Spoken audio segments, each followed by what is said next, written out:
Шулай ук сыр түгел, біз бәйрәм деген вақытта көз қаршыбызға кидіреміз биюләрне, салютларны, хәмір ишеләрне. Біздің ислам динімізде бәйрәм деген вақытта ол нишік үтә?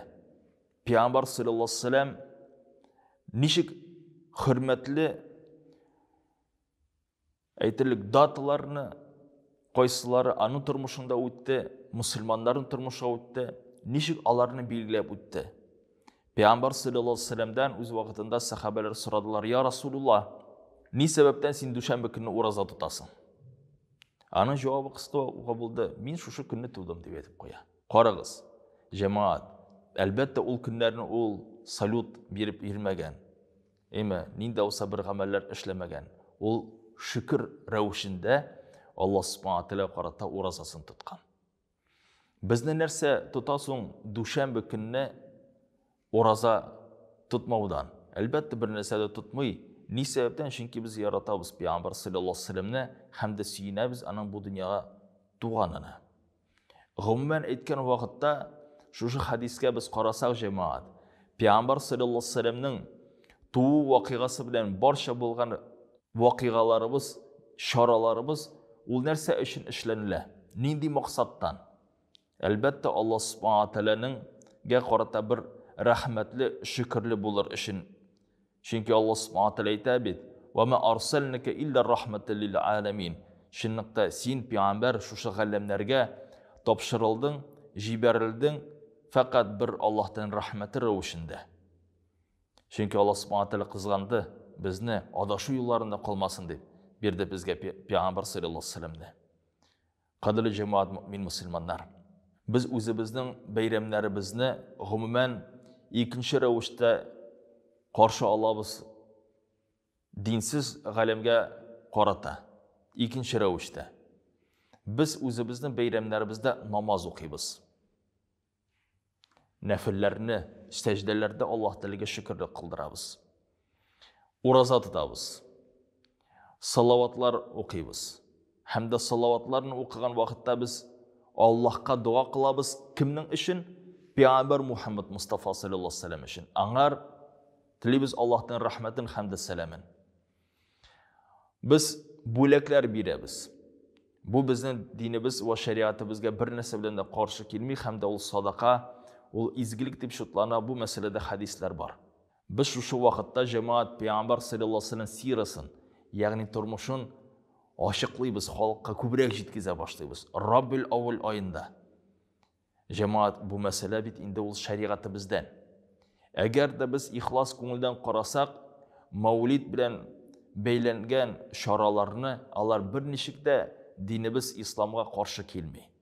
Һәм дә бер нәрсә белән дә без яңа әйбер уйлап тапмыйбыз. Әлбәттә, бу бәхәс галимнәр арасында барса бер мәсьәлә.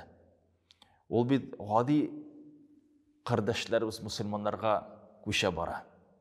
Кайсылар бер-берсен гаепли башлыйлар. Сез бидгат кыласыз, бидгатчылар сезнең урыныңыз җәһәннәмдә булачак. Икенче яктан әйтәләр, сез дип Пәйгамбер саллаллаху алейхи ва саллям яратмыйсыз. Шуңар икенче якта үпкәләп куя.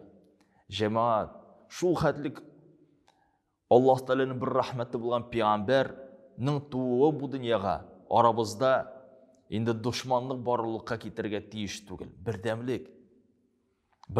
Әгәр дә кабул итмисез икән Мәүлид, бу сезнең өчен иншаллаһу тәала хата түгел. Ләкин нәфрәт булмасын шушы гыйбадәтләргә, җәмәгать.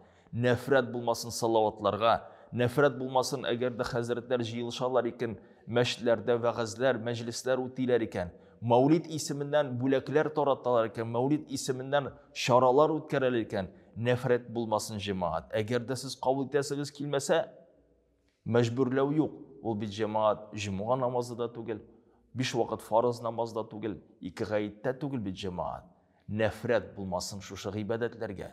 Икенче яктан нәфрәт булмасын шул мөселманнарга кайсы Пәйгамбер исеменнән шушы изге эшләрне үтиләр. Чөнки җәмәгать ул бик тә хәүфле, бик тә куркыныч хис кайчан мөселманнарга карата ғибадетлерге қарата, мұсылмандардың сүйініштеріне қарата нәфрат yürekler бізді ояна. Қадірлі жамаат мүмин мұсылмандар. Әлбетте біз яратабыз екен Құр'анны, егер де біз яратабыз екен Пeygamber sallallahu aleyhi ve sellem sünnetin hadislerini, егер де біз яратабыз екен ғалимлеріне, аларның сөзіне müracaat ettik. Fakat bir, iki ғалим, kardeşimiz сөзі, яки bir broşuradan alınған bir сөзге генә ияреп, İslam dininde hem de İslam ғалемінде инде мәшһүр булган гамәлләрдән үзебезнең әйтерлек йөзләребезне шиеримек. Күңелебез ашык булсын хаклыкка, күңелебез ашык булсын яктылыкка. Кардәшлек булсын безнең арабызда, дошманлык булмасын иншаллаһу тааля. Аллаһ субхана ва тааля Пeygamber Muhammed Mustafa sallallahu aleyhi ve sellemне нинди рәвештә сыйфатлый Тәүбә сүрәсендә. Истауду билләh لقد جاءكم الرسول من أنفسكم عزيز عليه ما عنتم حريص عليكم بالمؤمنين رؤوف رحيم. Қарағыз әлі.